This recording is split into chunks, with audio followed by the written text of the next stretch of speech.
କାନ୍ଦମାଷ୍ଟରେ actually ଏଟା ହଉଛି ଓଡ଼ିଆର ଗୋଟେ ଯାହାକୁ କହନ୍ତି କି ଲିଟରେଚର, କମ୍ପ୍ଲିଟଲି ଗୋଟେ ଲିଟରେଚର। ଏଇଟାକୁ ଆକ୍ଚୁଆଲି ଜାକିର ଖାନ ସାର୍ ପ୍ରଥମେ ଲେଖିଥିଲେ ଯେତେବେଳେ 2019 ମସିହାରେ ଆମେ ୟାକୁ ପ୍ରଥମ ଥର କରିକି ମଞ୍ଚସ୍ଥ କରିଥିଲୁ ଭଞ୍ଜକଳା ମଣ୍ଡପରେ। ଏଇ ନାଟକ ଏଟା ହଉଛି ଗୋଟେ ଆକ୍ଚୁଆଲି ନାଟକ। ନାଟକରେ ମୁଁ ସେତେବେଳେ ଯୋଉ ମୁଖ୍ୟ ଭୂମିକାରେ ମୁଁ ଥିଲି।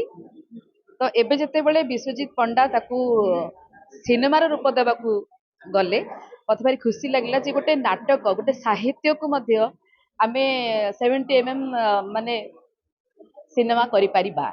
ତ ଏଇଟା ଆକ୍ଚୁଆଲି ଆମର କଷ୍ଟମ, ଆମର କଲଚର, ଆମର ରୀତିନୀତି ଚଳଣି ପରମ୍ପରା, ଆମର 70 ବିଫୋର ଟାଇମ ଯୋଉ 70 60 ମସିହାରେ ଝିଅମାନେ ଯେତେବେଳେ ମାନେ ବାହାଘର ହଉଥିଲା ପ୍ରତ୍ୟେକ ଗୋଟେ ଅକେଜନରେ ଗୋଟେ କାନ୍ଦଣା ଶିଖା ହଉଥିଲା। ମାନେ ଏଇଠି ଆମେ ଦେଖଉଛୁ ଯେ ଆମର କଲଚରଟା କେତେ ସମୃଦ୍ଧ ଥିଲା। ତ ବିଶ୍ୱଜିତ ପଣ୍ଡାଙ୍କୁ ମୁଁ ଧନ୍ୟବାଦ ଦେବି, ଏତେ ସୁନ୍ଦର ନିଖୁଣ ଭାବରେ ସିନେମାଟାକୁ ସିଏ ଯୋଉ ମାନେ ତିଆରି କରିଛନ୍ତି।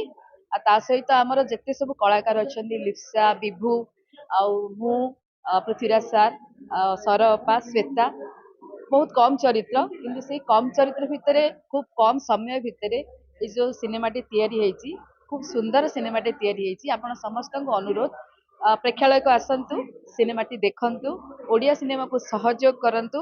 ଆଉ ଏଭଳି ଯୋଉ ସୁନ୍ଦର ସୁନ୍ଦର ତିଆରି ହଉଛି ଆମର ନିଜ ମାଟିର କାହାଣୀକୁ ନେଇ ସିନେମା, ତାକୁ ଦେଖିକି ଆମ ସମସ୍ତଙ୍କୁ ପ୍ରେରଣା ଦିଅନ୍ତୁ ଆଗକୁ ବଢିବାରେ। ଆଉ ଓଡ଼ିଆ ସିନେମାକୁ ସପୋର୍ଟ କରନ୍ତୁ, ତା ଦ୍ୱାରା ଆମର ସିନେମା ଆହୁରି ବଳିଷ୍ଠ ହବ, ଆଉ ଆମର ସିନେମା ମାନଙ୍କୁ ଆଦୃତ ହବ, ଆମେ ମଧ୍ୟ ଆଗକୁ ବଢିପାରିବା। ଜୟ ଜଗନ୍ନାଥ। ଓଡ଼ିଆ ସିନେମାରେ ନୂଆ ନୂଆ ପ୍ରୟୋଗ ହେଉଛି।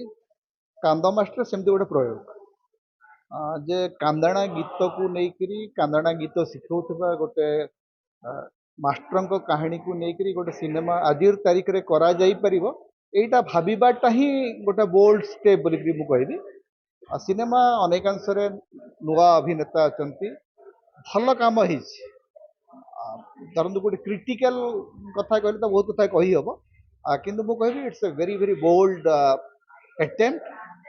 ଏମିତି ଗୋଟେ ଥିମ୍କୁ ନେଇକରି ଏମିତି ଗୋଟେ କାହାଣୀକୁ ନେଇକରି ଆଗକୁ ବଢ଼ିବାର ସାହସ ଅଛି, ସେଇଥିପାଇଁ ନିର୍ଦ୍ଦେଶକଙ୍କୁ ବହୁତ ବହୁତ ଅଭିନନ୍ଦନ। ଏବଂ ଏଇଭଳିଆ କାହାଣୀ ଆମକୁ ଗୋଟେ ଆଶା ଦେଉଛି ଯେ ଓଡ଼ିଆ ସିନେମା ଆଗାମୀ ଦିନରେ ଆହୁରି ରୁଚିବନ୍ତ, ଆହୁରି ଶକ୍ତିଶାଳୀ ହେବ। ସେଇ ଭର୍ତ୍ତା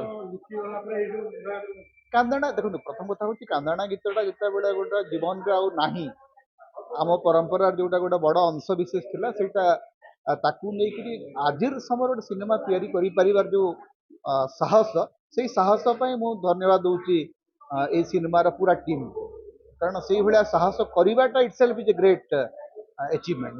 ମୁଁ ଏତିକି କହିବି, ଆମେ ଫିଲ୍ମ ଯୋଉଟା ଦେଖୁଥିଲେ 15 ବର୍ଷ ତଳେ ଆମେ ସେଇ ଜାଗାକୁ ଆମେ ଫେରି ଯାଇଛେ, ମାନେ ଆମ ପୋଜିସନକୁ ଆମେ ଫେରି ପାଇଛେ। କାହିଁକିନା ଆଜିକା ଡେଟ୍ରେ ଗୋଟେ ଫିଲ୍ମ ପାଇଁ ବଡ଼ ଷ୍ଟାରକାଷ୍ଟ ଏଇ ଫିଲ୍ମରୁ ଶିଖିବାକୁ ମିଳୁଛି ଯେ ଫିଲ୍ମ ବନେଇବାକୁ ହେଲେ ଷ୍ଟାରକାଷ୍ଟ କିଛି ରିକ୍ୱାରମେଣ୍ଟ ନଥାଏ। ଯଦି ଗୋଟେ ଭଲ କାହାଣୀ ଥାଏ ତାହେଲେ ସିନେମା ଲୋକ ପସନ୍ଦ କରିବେ, ହଲ୍କୁ ଆସିବେ। ଏଇ କାହାଣୀ ପ୍ରୁଭ୍ କରିଦେଉଛି। ଆଉ ରହିଲା ଲୋକ ଏ କାହାଣୀ ଦ୍ୱାରା ଗୋଟେ ମେସେଜ ଯାଇଛି ଆମ ସମାଜକୁ। ଯଦି ସମସ୍ତଙ୍କ ପାଖରେ କିଛି ନା କିଛି ଗୋଟେ କଳା ଥାଏ ମଣିଷ ହିସାବରେ, ଯଦି କଳାକାର ପାଖରୁ ଗୋଟେ କଳା ଛଡ଼େଇ ଦିଆଯାଏ ତାହେଲେ ତାର ଇଏଟାକୁ କେମିତି ପ୍ରକାଶ କରେ ଲୋକଙ୍କ ଆଗରେ, ସେଇଟା ଏଥିରେ ପ୍ରୁଭ୍ କରାଯାଇଛି, ଦେଖାଯାଇଛି। ତ ବଢ଼ିଆ କାହାଣୀ, ସମସ୍ତେ ଉଚ୍ଚକୋଟୀର ଅଭିନୟ କରିଛନ୍ତି। ଆଉ ଟେକ୍ନିସିଆନ୍ ହୁଅନ୍ତୁ, ଆଥିରେ ଯିଏ ଡିଓପି ଅଛନ୍ତି କି ସିସି କାମ ଯିଏ କରିଛନ୍ତି, ଯେଉଁମାନେ ବି ଟେକ୍ନିସିଆନ୍ ଅଛନ୍ତି ବହୁତ ଉଚ୍ଚକୋଟୀର କାମ କରିଛନ୍ତି। ଆମେ ଆମ ପୂର୍ବ ଜାଗାକୁ ଫେରି ପାରିଛେ, 10 ବର୍ଷ ତଳକୁ ଆମେ ଫେରି ଯାଇଛେ। এই কাহিনীরে এই କହୁଛି ମୁଁ ଓଡ଼ିଆ ଫିଲ୍ମ ବହୁତ ଦେଖିଛି, ଆଉ ରିଏଲି ମାନେ ହୃଦୟରୁ କହୁଛି, ମୁଁ ବହୁତ ବିଜି ଥିଲି, ବହୁତ ବ୍ୟସ୍ତ ଆଜି ଦୌଡ଼ି ଦୌଡ଼ିକି ବହୁତ ବାଟରୁ ଆସିଛି କୋର୍ଟାରୁ। ମୁଁ ଭାବିନଥିଲି ସିନେମାଟା ଏତେ ବଢ଼ିଆ କରିଥିବ ବୋଲି। Bishu really Bishu heart touching film କରିଛି। ଓଡ଼ିଆ ଇଣ୍ଡଷ୍ଟ୍ରିର ଗୋଟେ ମାଇଲ ଖୁଣ୍ଟ ଏ ସିନେମା ହବ। ବହୁତ ବଢ଼ିଆ ଫିଲ୍ମ ଏଟା, ଯିଏ ନ ଦେଖିଛି ଥରେ ତା ଲାଇଫରେ କିଛି ଦେଖିନି ବୋଲି ସେ କହିପାରିବ। ବହୁତ ବଡ଼ କମର୍ସିଆଲ ଫିଲ୍ମ, ହଜେଇ ଦେବ ଏ ଫିଲ୍ମ। 1.5 ଘଣ୍ଟାର ସିନେମା, 90 ମିନିଟ୍ର। ମତେ ଲାଗିଲାନି ମତେ ଗୋଟେ କମର୍ସିଆଲ ଫିଲ୍ମ 3 ଘଣ୍ଟା ବସିଲା ଭଳିଆ ଲାଗିଲା। ଏତେ ସେନ୍ସିଟିଭ, ଏତେ ରିଏଲିଷ୍ଟିକ କରିଛି, ରିଏଲି ଦେଖିବା ଦରକାର। ଆଉ ହିରୋ ହିରୋଇନ ଯୋଉମାନେ ସବୁ ଆକ୍ଟିଂ କରିଛନ୍ତି ସମସ୍ତଙ୍କ ଆଠି ପୁରା ନିଖୁଣ।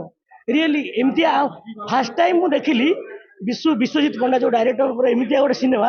ରିଏଲି ଆଜିକା ଡେଟ୍ରେ ଏଇ ଜମାନାରେ କମର୍ସିଆଲ ସିନେମା ଚାଲୁଥିଲା ବେଳେ ବଡ଼ ବଡ଼ ଆର୍ଟିଷ୍ଟ ଷ୍ଟାର ଦେଖିବେ, ଯିଏ ବି ଦେଖିବ ସିନେମାଟା ଲାଇଫରେ ଭାବିବ ଗୋଟେ ସିନେମା ହେଇଛି, ଛାତିକି ଟଚ୍ କରିବ ପୁରା। ହଉଥିବ କାନ୍ଦ ହଜି ହଜି ଯାଉଛି ଦେଖିଲା ପରିକା ହେଇଛି ନ କହିଲେ କହିଲେ ଭୁଲ ହେଇଯିବ ନିଜେ ଦେଖନ୍ତୁ ଜାଣନ୍ତୁ ମୁଁ ପ୍ରମୋସନ କରୁନି ରିଏଲି ହାର୍ଟରୁ କହୁଛି ଏମିତି ସିନେମା ମୋ ଲାଇଫରେ ମୁଁ ଦେଖିଲି ମୁଁ ନିଜକୁ ଧନ୍ୟ ମନେ କରୁଛି ଆମ ଓଡ଼ିଆରେ ଏମିତି ଫିଲ୍ମ କରିପାରୁଛନ୍ତି ବିଶୁ ଭଳିଆ ପିଲା ରହିଲେ ଆମ ଓଡ଼ିଆ ଇଣ୍ଡଷ୍ଟ୍ରି ଆଗକୁ ଯିବ ଆଉ ବହୁତ ବଢିଆ ଏତେ ସୁନ୍ଦର କାମ କରୁଛ ରିଏଲି ମୁଁ ମାନେ ହାର୍ଟରୁ ହୃଦୟରୁ କହୁଛି ମାନେ ଯେତେ କହିଲେ ଅତ୍ୟୁକ୍ତ ହବ ନାହିଁ ଏତେ ବଢିଆ କରିଛି ବହୁତ ବଢିଆ ରିଏଲି ନାଇଁ ପ୍ରଶଂସା ମୁଁ ତ ମୋ କାମ କରିସାରିଛି ଆଉ ବର୍ତ୍ତମାନ ଓଡ଼ିଆ ସିନେମା ଓଡ଼ିଆ ଲୋକଙ୍କ ହାତରେ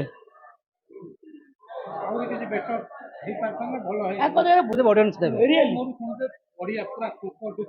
ହଁ ଆଗକୁ ବର୍ତ୍ତମାନ କହିଲି ପରା ଓଡ଼ିଆ ସିନେମା ଓଡ଼ିଆ ଲୋକଙ୍କ ହାତରେ ବହୁତ ବଢିଆ ହେଇଛି ଲାଇଫରେ ମାନେ ଏତେ ଜିନିଷ ମନେ ପକେଇ ଦେଇଛି କି ଥର ଦେଖିବା କଥା ଏଇ ଜିନିଷ ଆମେ ବହୁତ ଜିନିଷ ଭୁଲି ଯାଇଛନ୍ତି ଏଇ ଜିନିଷ ସବୁ ଦେଖିବା କଥା ଯିଏ ନ ଦେଖିଛି ତା ଲାଇଫରେ ବହୁତ ବଡ ମିଷ୍ଟେକ୍ ଆଉ ବହୁତ ବଡ ଭୁଲ କରିଛି ବୋଲି ଭାବିବା ଇଣ୍ଡଷ୍ଟ୍ରି କଳାକାର ଡିରେକ୍ଟର ସମସ୍ତେ ଦେଖିବା କଥା ରିଏଲି କାନ୍ଦ ମାଷ୍ଟର ଭଳିଆ ହେଇଛି କାନ୍ଦ ମାଷ୍ଟର ଓଡ଼ିଆ ସିନେମାରେ ଭିନ୍ନ ଏକ ପ୍ରୟାସ ଆମର ହଜି ଯାଉଥିବା କଳା ପରମ୍ପରାକୁ ପୁନର୍ଜୀବିତ କରିବା ପାଇଁ ଗୋଟେ ପ୍ରଚେଷ୍ଟା ଆଉ ଗଳ୍ପରୁ ନାଟକ ନାଟକ ପରେ ପରଦାକୁ ଆଣିବାର ଯେଉଁ ପ୍ରୟାସ ଆରମ୍ଭ ହେଇଛି ମୁଁ ଭାବିବି ଯେ ଆମ ଦର୍ଶକମାନେ ଦେଖିବାକୁ ଆସିବା ଉଚିତ ଏ ପ୍ରକାର ସିନେମାକୁ ସେମାନେ ଯଦି ପ୍ରୋତ୍ସାହିତ କରିବେ ତାହେଲେ ସିନେମା ଆଗକୁ ଯିବ କିଛି ଲୋକ ପ୍ରୟାସ ଆରମ୍ଭ କରୁଛନ୍ତି ସେମାନେ ସାହସ କରିକି କରୁଛନ୍ତି ତେଣୁକରି ସେମାନଙ୍କୁ ଆମେ ସପୋର୍ଟ କରିବା ଉଚିତ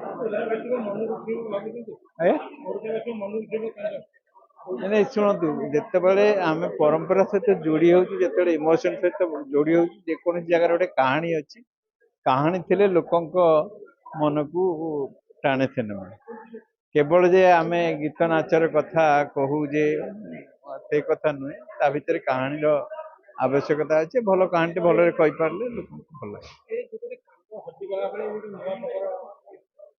କାନ୍ଦ କାନ୍ଦ ଗୋଟେ କଳା ଆମେ କାନ୍ଦଟାକୁ ଭାବୁଛୁ ତାକୁ ବିଭିନ୍ନ ଜାଗାରେ ଆମେ ଯୋଡ଼ିଥିଲୁ କିନ୍ତୁ ତା ମାଧ୍ୟମରେ ଆମେ ଯୋଉ ଇମୋସନ ଉଦ୍ରେକ ହୁଏ କାନ୍ଦ ମାଧ୍ୟମରେ ସେଇ ଜିନିଷଟା ହଜି ଯାଇଛି ଏବେ ବି ମଡର୍ଣ୍ଣ ଯୁଗରେ ଝିଅ ବାହା ହେଲେ ବି ବାପ ଘର ଛାଡ଼ନ୍ତୁ ଶାଶୁ ମାନେ ଯେକୌଣସି ଜାଗାକୁ ଯାଆନ୍ତି ଆମେ ଗୋଟେ ଜାଗା ଛାଡ଼ି ଅନ୍ୟ ଜାଗାକୁ ଗଲେ ସେ ଜାଗା ପ୍ରତି ମୋହ ଗୋଟେ ପରିବାର ଛାଡ଼ିକି ଅନ୍ୟ ପରିବାରକୁ ଗଲେ ଏଇ ପରିବାରର ଯୋଉ ମୋହଟା ଆମକୁ ପୁଣି ଟାଣି ଧରେ ସେଇଭଳି ଇମୋସନଟା ସବୁବେଳେ ୟୁନିଭର୍ସାଲ ଇମୋସନଟା କେବେ ଧରେନି କିନ୍ତୁ ତାକୁ ସେତେବେଳେ କାନ୍ଦ ମାଧ୍ୟମରେ ପ୍ରକାଶ କରାଯାଉଥିଲା ବର୍ତ୍ତମାନ ଅନ୍ୟ ମାଧ୍ୟମରେ ପ୍ରକାଶ କରୁଛି କିନ୍ତୁ କାନ୍ଦଣା ଗୀତ କାନ୍ଦଣା ବହି କାନ୍ଦ ଶିଖିବାର ଯୋଉ ପ୍ରୟାସ ଗାଁ ଗହଳିରେ ବହୁତ ଦିନ ଯାଏ ଥିଲା ଏବଂ ତାରି ଭିତରେ ଏ ପ୍ରକାର ଯେ ଗୋଟେ କାହାଣୀ ମାଧ୍ୟମରେ ସେଇଟା ପ୍ରକାଶ କରାହେଇଛି ସେଇଟାକୁ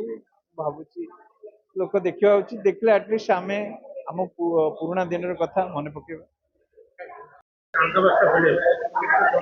କାନ୍ଦ ମାଷ୍ଟରେ ମାନେ ମତେ ଲାଗୁଛି ଯେ ଓଡିଆ ମୁଭି ଗୋଟେ ନୂଆ ଆଡକୁ ଯାଉଛି ନା ପୁଣି ସେଇ ପୁରୁଣା ଦିନକୁ ଫେରୁଛି ମୁଁ ଜାଣିପାରୁନି ଆମ ପରମ୍ପରା ଆମ ଗାଁ ଆ, ଆମ ମନର କଷ୍ଟ ସବୁ କିଛିକୁ ନେଇକି କାନ୍ଦ ମାଷ୍ଟରେ ଏଇ ଯୋଉ ପରମ୍ପରା ଏଟା ମାନେ ଆମ ନିଛକ ଓଡିଆ ଘରର ପରମ୍ପରା ଏବେକାର ଯୋଉ ଜେନଜି ସେମାନେ ହୁଏତ ଜାଣିନଥିବେ କିନ୍ତୁ ମତେ ମାନେ ମୋ ମତରେ ସମସ୍ତେ ଏ ସିନେମା ଦେଖିବା ଦରକାର ଏ ସିନେମା ଆହୁରି ବହୁତ ବହୁତ ଦିନ ଚାଲିବା ଦରକାର ବହୁତ ସୁନ୍ଦର ହେଇଛି ମୁଭି ରିଏଲି ସୁନ୍ଦର ହେଇଛି